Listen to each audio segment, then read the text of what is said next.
Today we're diving into a paper that challenges conventional wisdom in deep learning optimization. The ADEMAMIX Optimizer, Better, Faster, Older, proposes a new approach to leveraging past gradients during training. What's the core idea behind ADEMAMIX? AdEMAMIX is based on the observation that traditional optimizers like Adam and AdamW, which use exponential moving averages, EMAs, of gradients, might be missing out on valuable information from older gradients.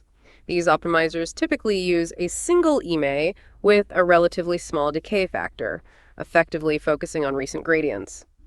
AdEMAMIX argues that older gradients can still be relevant, and proposes a simple modification to Adam by introducing a second EMA with a much larger decay factor. So ADEMAMIX essentially combines two EMAs with different decay rates. Why is this a better approach than using a single EMA?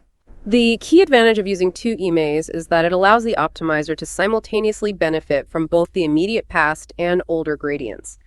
A single EMA with a small decay factor can quickly adapt to local changes in the loss landscape, but it might lose track of the overall direction of the optimization. On the other hand, a single EMA with a large decay factor can capture the global trend, but it might be slow to react to local variations. AdEMAMIX combines the strengths of both by using a fast-changing EMA for local adaptation and a slow-changing EMA for a global direction. That makes sense. Can you elaborate on how this combination of EMAs helps the optimizer navigate the loss landscape? Imagine a sinuous canyon-like landscape. The slow-changing EMA provides a general direction, while the fast-changing EMA allows the optimizer to quickly adjust its trajectory within the canyon. This combination helps the optimizer avoid getting stuck in shallow, local minima and accelerate convergence. So AdEMAMIX essentially allows the optimizer to look back further in time during training. How far back are we talking?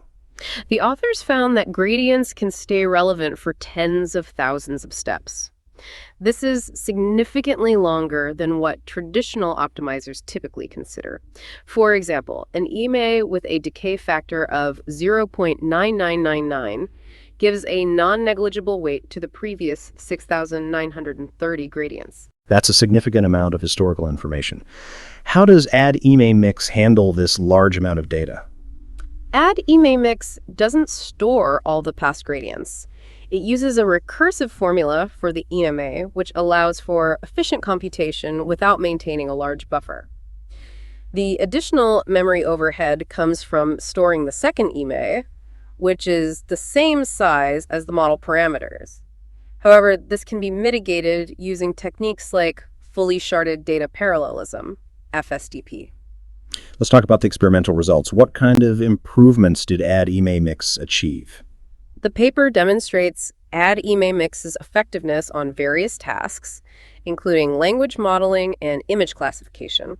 For example, a 1.3 billion parameter language model trained with AdEMAMIX on 101 billion tokens achieved comparable performance to an AdamW model trained on 197 billion tokens.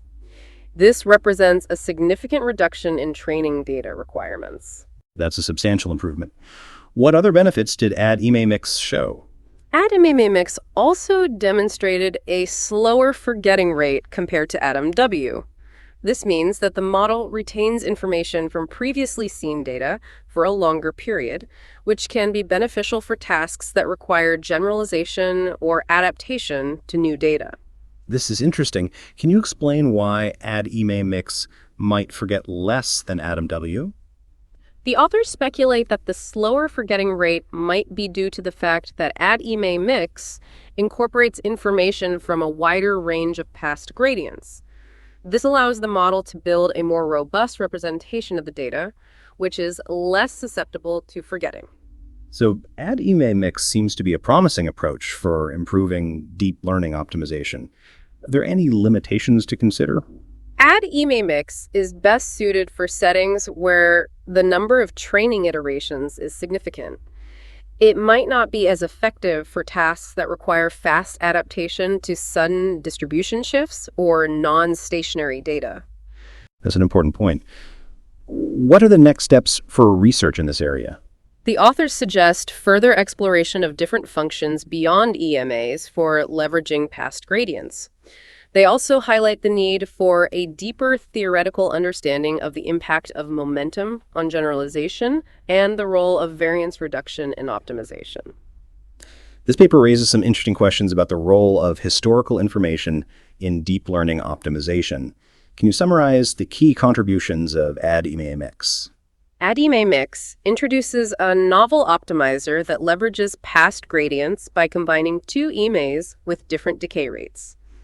It demonstrates significant improvements in training efficiency and generalization performance on various tasks. The paper also sheds light on the importance of considering older gradients in deep learning optimization and motivates further research in this area. This is a fascinating area of research. Thank you for breaking down this paper for us. It's clear that AdEMAMIX offers a promising approach to improving deep learning optimization. It will be interesting to see how this research evolves in the future.